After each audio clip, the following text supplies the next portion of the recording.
Welcome to This Explainer. Today we are completely decoding the reality of the 2026 IT job market.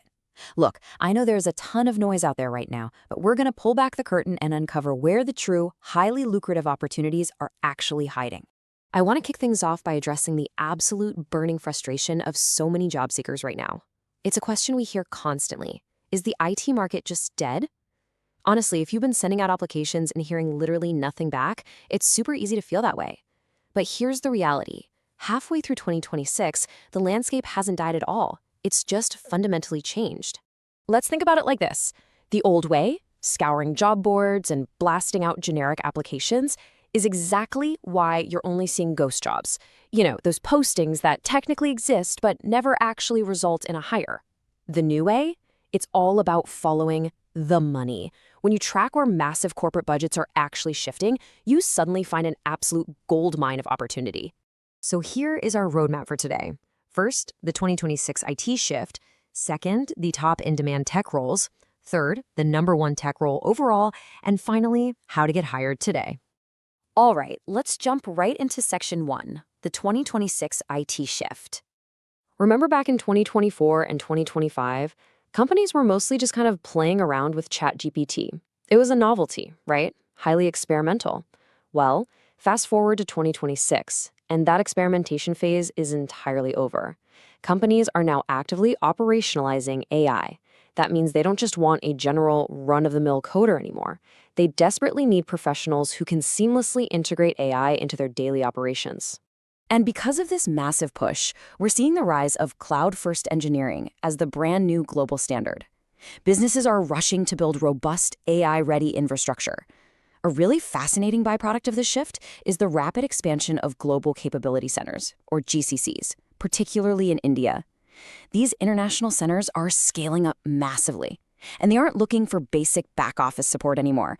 They're hunting for true innovators to lead a highly technical charge. Which brings us to Section 2, top in-demand tech roles. Right at the top of our high-demand list is the cybersecurity engineer. Honestly, the data here is just staggering. We are seeing near zero unemployment in this specific sector. Why? Because the AI boom has been a huge double-edged sword. Yes, it's great for business, but AI has also made hacking significantly easier and way more sophisticated for bad actors. Because of this elevated threat level, companies are literally desperate for top-tier security talent to lock down their new AI infrastructures. Second on the list is a really fascinating pivot: cloud cost optimization.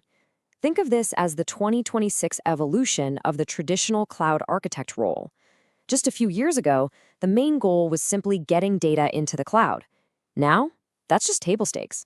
Today's modern cloud architect has one primary goal: the aggressive strategic reduction of massive corporate AWS or Azure bills. I mean, it all comes down to direct financial impact.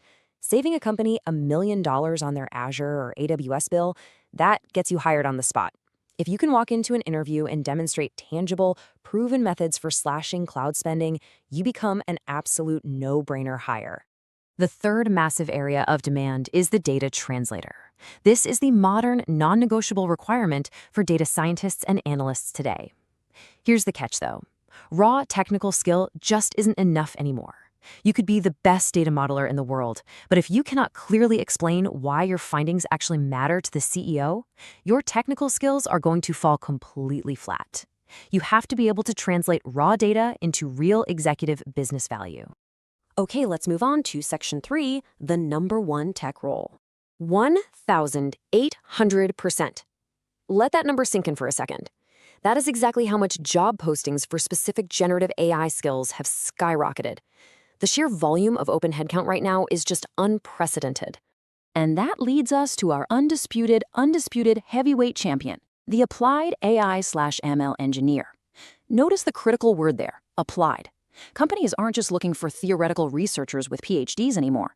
They want hands-on practitioners, people who can take an existing large language model, fine-tune it with proprietary company data, and actually deploy it into the real world. The core value of this role really boils down to one simple idea. You have to bridge the gap between a cool demo and a working product. Anyone can run an isolated, flashy AI demo, but deploying secure, reliable applications that natively integrate into a company's workflow, that is what makes you the most valuable person in the room. Now for the most important part. Section 4. How to get hired today. Here is your actual roadmap for success. 3 critical action steps you absolutely must take to prove your immense value to hiring managers today. Step 1, AI-enabled delivery. Step 2, soft skills are hard skills. And step 3, proof of work. Let's dig into these. First up, you have to demonstrate AI-enabled delivery. You've got to show hiring managers that you actively use AI tools to write better code faster. Second, you must treat communication as the new coding. Seriously, soft skills are now hard skills. If you're just a heads-down coder who can't articulate your strategy and logic to the rest of the team, you're at a very real risk of being replaced by an AI agent. Finally, proof of work. Look, the outdated method of sending in a massive 4-page resume stuffed with buzzwords and just crossing your fingers for an interview, you need to stop doing that right now. The modern standard is sending a deployed GitHub link. Hiring managers want you to prove you can solve real business problems. They want to see your capabilities in action, not just read about them on a piece of paper. So the reality here is crystal clear. The IT market isn't dead at all, it's just evolved. The massive opportunities are definitely out there if you know exactly how to position yourself. Considering all these incredible shifts we've talked about today, which role are you pivoting to? And what does your current tech stack look like to support that massive move? Think critically about your strategy and go capture that value in 2026.